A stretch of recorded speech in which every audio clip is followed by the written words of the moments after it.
So welcome back to Biography Lens with me, Annie, and a very special welcome to new subscribers and viewers, Karen Taylor, as well as Richard Scher. Thanks very much for the heads up about the audio, which is hopefully addressed now with the microphone I have on. So in this series, we of course examine biographies and memoirs not simply for gossip or sensational headlines, but for what they reveal about our personality, power, and of course the complex relationships behind these figures. And then, of course, as always, we are looking to improve upon our own writing skill sets in the process. Now, our current text is, of course, Betrayal by investigative author Tom Bower. And it's all about the crisis within the British royal family. And in today's episode, we are going to explore a passage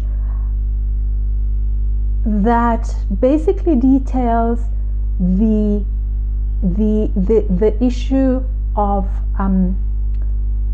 topics that are rarely openly discussed within royal life in particular, and this is the issue of titles, the issue of authority, and the possibility of losing both.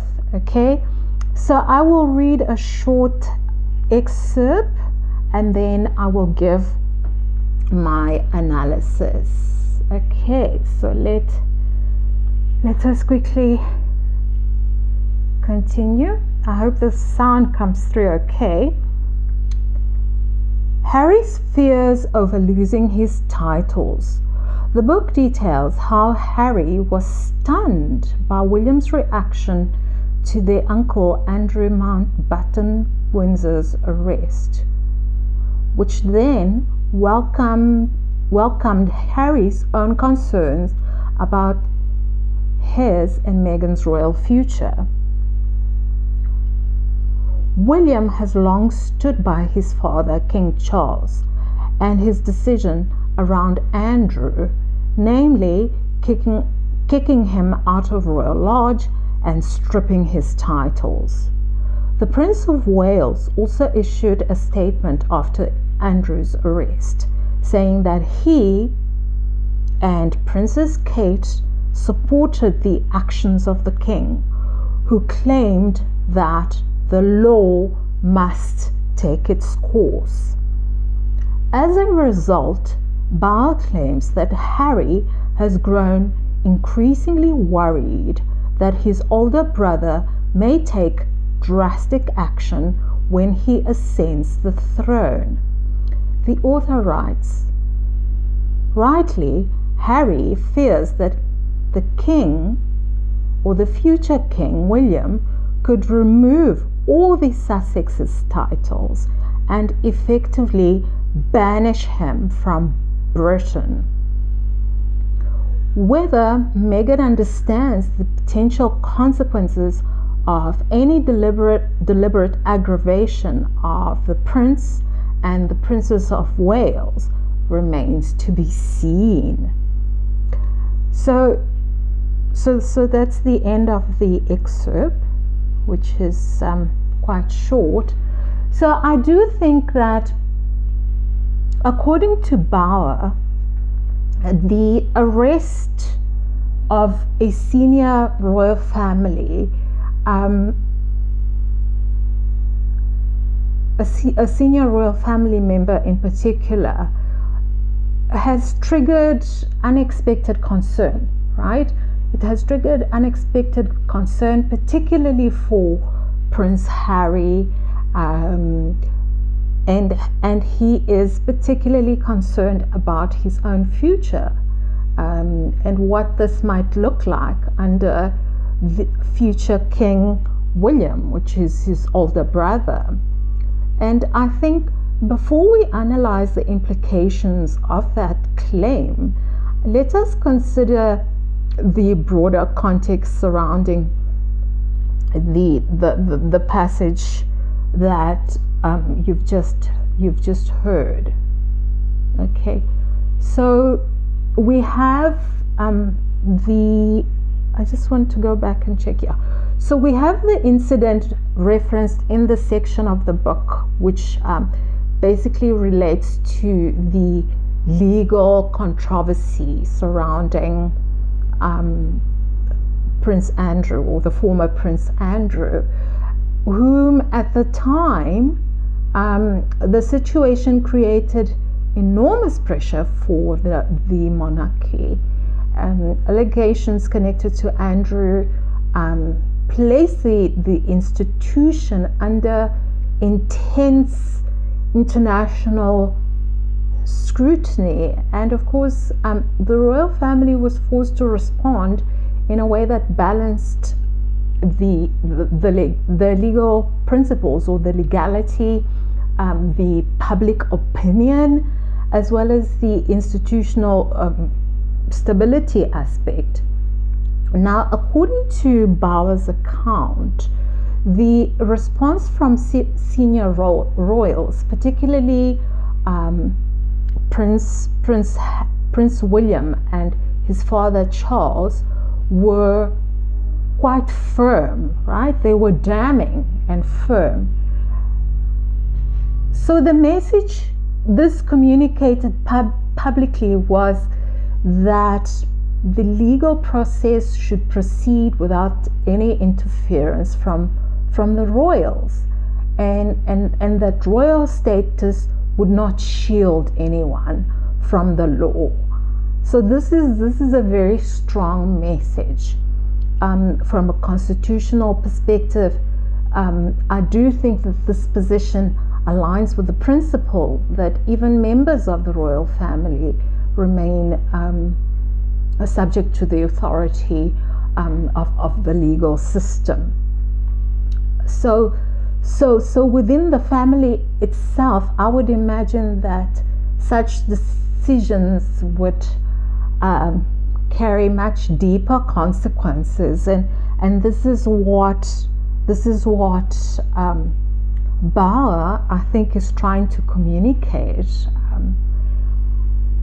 Now, I want to just talk quickly about the issue of why titles matter. They matter because obviously they are not simply ceremonial labels within the royal family. They carry constitutional meaning, they carry public status and institutional responsibility. And I think this is something that Meghan and Harry didn't quite understand when they decided to leave the royal family. They said they didn't want titles when they initially left and ran off to California and gave up their titles. They were known as simply Sir and I think Mrs. or something.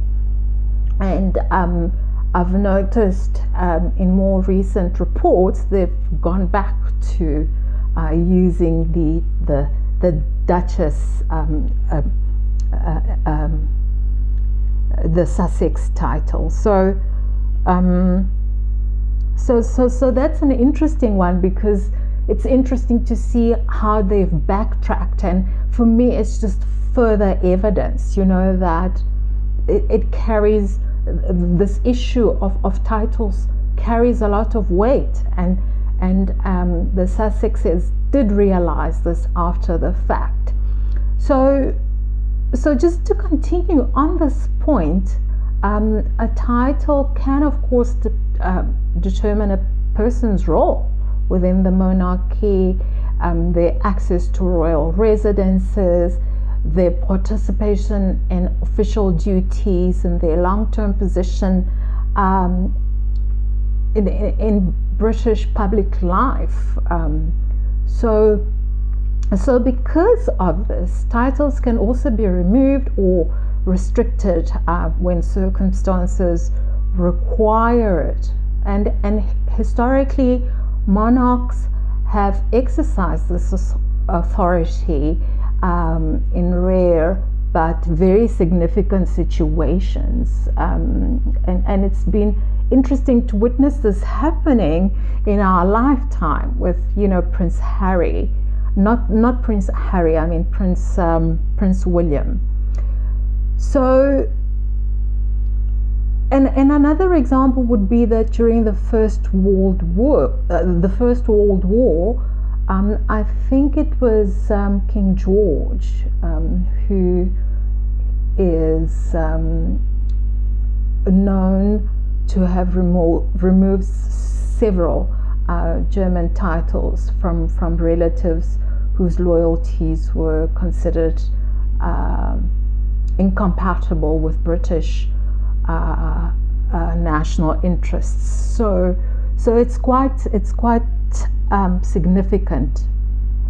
And in more recent examples, we've seen certain royal duties and styles which have been altered or withdrawn in response to the many controversies surrounding members of the royal family. So again, the issue of titles, I argue, is not simply symbolic. It's not merely symbolic.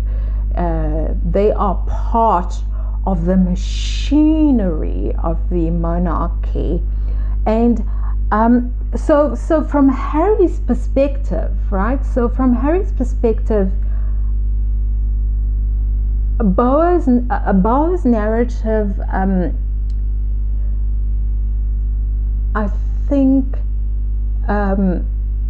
portrays Harry as having interpreted the firm response to Andrew's situation as a possible signal of how the future decisions in relation to the Sussexes would be handled. So I think that the author here suggests that this moment raised a concern, a very serious concern for Harry's relationship with his brother William, but also the issue of whether such a decisive action could be taken against other senior royals, or that similar decisions could be taken about others, right? So brothers, I would imagine, grow up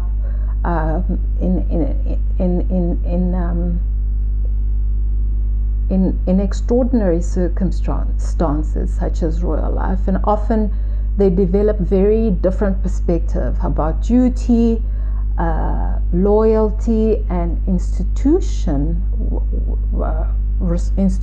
responsibility. So William, we all know, is the heir to the throne, and he has spent pretty much his entire life preparing to lead the monarchy, right? That's the image of William that we know and is out there.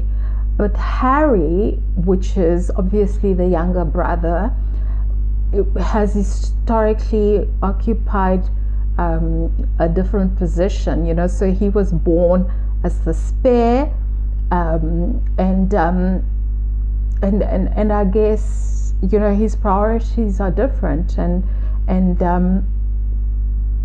he's occupied a different position in that it has allowed him more freedom, but also less certainty about his long-term status within the monarchy. So when these two roles they are just sharply diverse, right? Divergent. So yeah, I would imagine that tensions would emerge, right? What do you think? Two entirely different characters there, separate upbringings. Yeah, it's just a recipe for drama of soap opera proportions. I want to just quickly talk about the future king question. And so in the passage, Bauer raises a very interesting hypothetical question about what might happen when William eventually becomes king. So in theory, a monarchy, or rather a monarch, has significant authority over royal titles and roles. However, modern monarchs, I believe, operate within a highly sort of structured institutional framework, and major decisions involving titles often involve consultation with governments and legal advisors, and you know, we've seen this with other monarchs around Europe, and indeed within Africa, where I'm based as well. Yeah, we have monarchs in Africa. So I should actually do maybe a separate video, or find an interesting some interesting content around African monarchs that we can focus on in future as well. But not to sort of deviate from, not to digress too much, I beg your pardon. So my point being, these monarchs, the more modern monarchs, operate within a framework, and they collaborate very much with in consultation. They collaborate or work in consultation with governments and advisors. So it's certainly not a decision that King William or future King William would take on his own, right?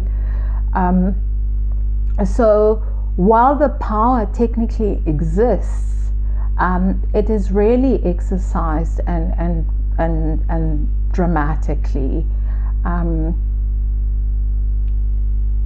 But nevertheless, my point being, you know, perceptions do matter, and if Harry believed that future decisions would, you know, place his title or status at risk, I think that belief alone could influence how he interprets the actions of his brother and sort of, you know, the wider royal institution, because again, here we have the issue of fear, right? Fear, and even the possibility of it can shape relationships, right? Just as strongly as an actual decision, right? So that's just an interesting aside. And then we have the issue of Meghan's role in the equation, and she, for me, raises another question in this passage, right? Whether Meghan Markle fully appreciates the potential consequences of escalating tensions with senior members of the royal family is the issue here. And for me, this comment reflects the broader theme running through the biography, right? Which is the idea that Meghan and Harry approach the idea of Meghan and Harry's approach to conflict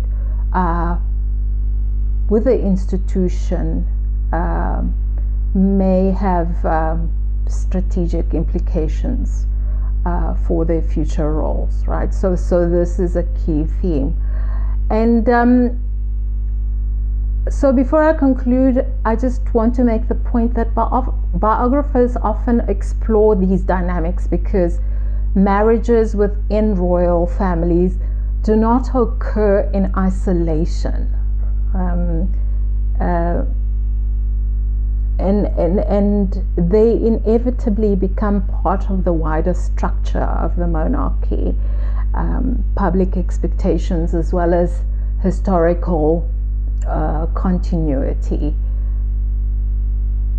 And to me, what makes this passage interesting is simply the question of titles, as I've already shared, right? It highlights the reoccurring theme of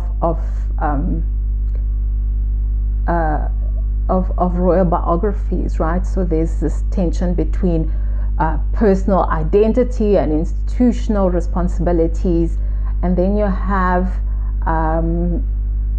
the issue of members of the royal family that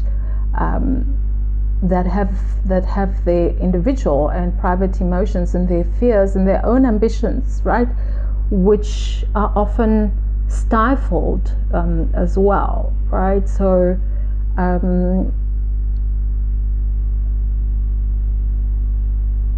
so I guess for me, when personal relationships and institutional expectation collides, the result can be complicated and sometimes it can be complicated and dramatic. And this is the issue here, right? Then biographers like Bauer attempt to reconstruct those moments to help the reader understand how public events are shaped, right, by private anxieties and internal dynamics. And again, whether or not one agrees with Bauer's interpretations, the passage does raise very compelling questions about the future of the relationships within the House of Windsor. I will see you in the next part.